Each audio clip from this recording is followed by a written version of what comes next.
नमस्कार दोस्तों, हम एक बार फिर हाजिर हैं अपने दूसरे वीडियो को लेके आए हैं। और पहले वीडियो में आपने इस चीज को देखा था कि क्यों नौकरी और बिजनेस में से कौन सी अपॉर्चुनिटी ज्यादा अच्छी है, और बिजनेस में भी डायरेक्ट सेलिंग हमारे लिए क्यों बेहतर है।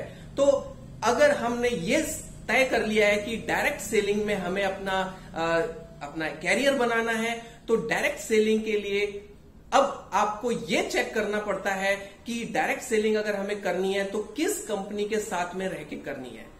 तो दोस्तों, यहां पे इस वीडियो में हम जो बात करेंगे कि डायरेक्ट सेलिंग कंपनी का सिलेक्शन करते हुए हमें किन किन क्राइटेरियाज को ध्यान रखना है। तो शुरू करते हैं दोस्तों। अगर आपने इससे पहले वाला वीडियो नहीं देखा है जिसमें हमने बात की थी कि डायरेक्ट सेलिंग ही क्यों और जॉब और बिजनेस में से कौन सी अपॉर्चुनिटी ज्यादा अच्छी है और कौन सी हमारे लिए, तो इस वीडियो को देखने से पहले आप पहले वीडियो को आप जरूर देखें, क्योंकि वो एक लिंक कायम रहेगा। चलिए, समय व्यर्थ ना करते हुए अब हम शुरू करते हैं कि डायरेक्ट सेलिंग कंपनी को चूज करने के लिए कौन से वो 7 क्राइटेरिया हैं जिसके ऊपर अपने को कंपनी को रख के, एक एक कंपनी को रख के इन क्राइटेरियाज पे चेक करना पड़ता है कि क्या हमारी कंपनी, जिस कंपनी को हम सेलेक्ट कर रहे हैं, वो इन क्राइटेरियाज को फुलफिल कर रही है कि नहीं कर रही है। चलिए, वो क्या क्राइटेरियाज हैं एक एक करके अपन लेते हैं। सबसे पहला जो क्राइटेरिया होता है वो होता है कंपनी का प्रोफाइल। क्या होता है कंपनी का प्रोफाइल? आप इस चीज को समझिए कि जब कोई अपनी लड़की का रिश्ता लेके कहीं जाता है तो वो लड़के के खानदान को चेक करता है। क्या उस खानदान में लोग बीड़ी, सिगरेट या किसी तरह का कोई ऐब या किसी पुरानी बीमारी से ग्रस्त, तो वो सारी चीजें जब देखते हैं तो यही चीज हमें कंपनी की प्रोफाइल को चेक करने में चेक करनी पड़ती है कि कंपनी कितनी पुरानी कंपनी है, कितना बड़ा इंफ्रास्ट्रक्चर है, क्या इसके ऊपर पहले से ही कुछ पैसों का लोन तो नहीं है। ये सारे जो पॉइंट्स हैं एक कंपनी की प्रोफाइल में हमें चेक करने पड़ते हैं। साथ ही साथ अगर हम यहां बात करें दूसरे क्राइटेरिया की, तो दूसरा क्राइटेरिया होता है कंपनी का मार्केटिंग प्लान। कंपनी किस तरीके से अपने पैसों का डिस्ट्रीब्यूशन कर रही है, कंपनी किन प्लान के ऊपर काम कर रही है, वो सारी चीजें कंपनी के मार्केटिंग प्लान में कवर होती हैं। अब यहां पे मैं आपको बता दूं, मार्केटिंग जो प्लान होता है उसकी भी 3 कैटेगरियां होती हैं। तो 3 तरह के मार्केटिंग प्लान होते हैं, और ये जो 3 तरह के मार्केटिंग प्लान हैं ये होते हैं इनकम ओरिएंटेड प्लान होता है, एक लीडरशिप ओरिएंटेड प्लान होता है, और एक प्लान होता है जो कि आपके प्रोडक्ट ओरिएंटेड प्लान होता है। तो इन तीनों प्लानों के ऊपर भी आपकी कंपनी सही तरीके से आपका वो प्लान है या नहीं, ये आपको चेक करना बहुत जरूरी है। इनको थोड़ा सा मैं आप बता दूं कि जो इनकम ओरिएंटेड प्लान होता है वो प्लान केवल ऐसा प्लान तो नहीं है जिसमें कंपनी सिर्फ और सिर्फ इनकम के ऊपर फोकस करती है कि कैसे मैं ज्यादा से ज्यादा इनकम बांट रही हूं। तो ये अगर जरूरत से ज्यादा होता है तो वो कंपनी भी ज्यादा समय तक सरवाइव नहीं कर पाती है, क्योंकि बहुत लंबे समय तक ज्यादा पैसा कंपनियां नहीं बांट सकती हैं।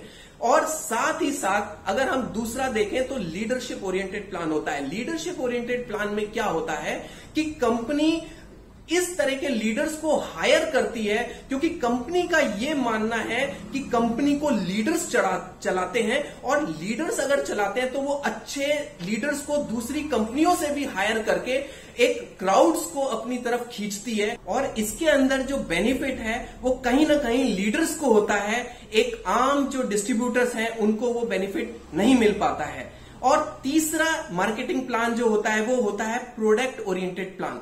उसके अंदर प्रोडक्ट्स को ज्यादा तवज्जो दी जाती है, प्रोडक्ट्स के ऊपर ज्यादा फोकस होता है, बहुत तरीके के प्रोडक्ट्स को लेके आया जाता है। उनका ये मानना होता है कंपनी का कि अगर प्रोडक्ट्स अच्छे हैं तो आपकी कंपनी चलेगी। लेकिन दोस्तों, यहां पे हम किसी भी एक को ज्यादा या कम नहीं रख सकते हैं, क्योंकि तीनों तरीके के जो प्लान है वो वेल बैलेंस्ड में होने चाहिए।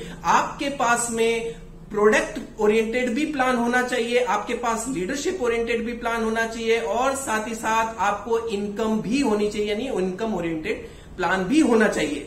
तो ये हुआ मार्केटिंग प्लान को। आपको इस अपनी कंपनी को उस मार्केटिंग प्लान पे चेक करना पड़ेगा कि ये किस तरीके का प्लान है। तो यहां अपन बात करते हैं अब तीसरी कैटेगरी की। तो तीसरी कैटेगरी है कस्टमर कैटेगरी।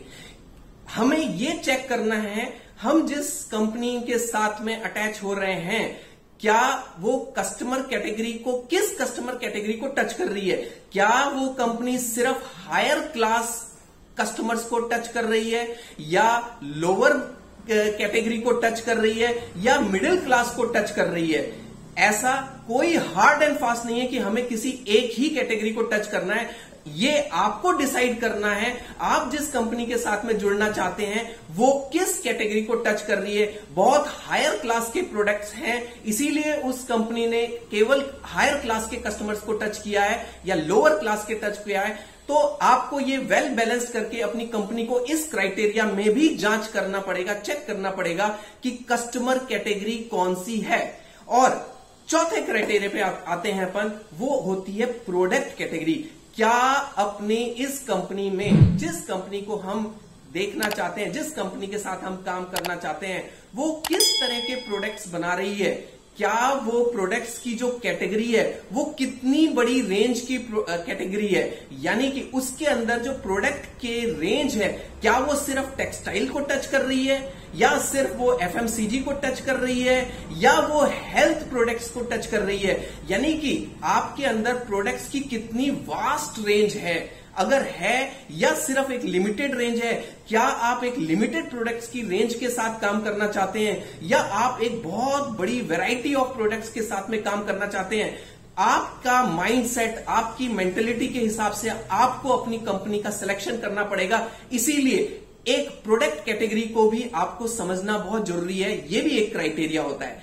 इसके बाद में हम एक और क्राइटेरिया को टच करते हैं, वो है क्वालिटी। हम यानी कंपनी जो प्रोडक्ट बना रही है क्या वो किस तरह की क्वालिटी दे रही है, और अगर क्वालिटी दे रही है तो उसकी रेट क्या रखी हुई है। हमें यह भी देखना है कि अगर बहुत अच्छी क्वालिटी दे रही है लेकिन अगर रेट भी अगर अप में जा रहा है तो हम शायद उन प्रोडक्ट्स को सेल आउट नहीं कर पाएंगे, उन प्रोडक्ट को हम कंज्यूम नहीं कर पाएंगे।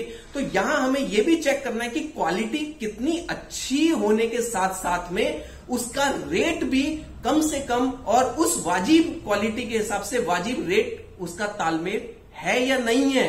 ये आपको अपनी कंपनी को उस क्राइटेरिया में रख के चेक करना पड़ेगा। इसके बाद में जो सिक्स्थ चीज को हमें टच करना है वो है एक्सक्लूसिव प्रोडक्ट्स। क्या आप जिस कंपनी के साथ जुड़ने जा रहे हैं उनके पास में कुछ ऐसे प्रोडक्ट्स हैं, कुछ ऐसे नायाब प्रोडक्ट्स हैं जो कि केवल और केवल उसी कंपनी में मिल सकते हैं। इसके अलावा आपको वो प्रोडक्ट्स कहीं भी नहीं मिल सकते। अगर इस तरह के प्रोडक्ट्स उस कंपनी के साथ में हैं तो आपका एक अपर हैंड होता है। क्यों? क्योंकि उन प्रोडक्ट्स के लिए उन कस्टमर्स को आपके पास ही आना पड़ेगा। तो ये भी आप जरूर चेक करिए कि एक्सक्लूसिव प्रोडक्ट्स उस कंपनी के कुछ हैं या नहीं, जो कि आपे किसी भी कंपनी में नहीं मिल सकते।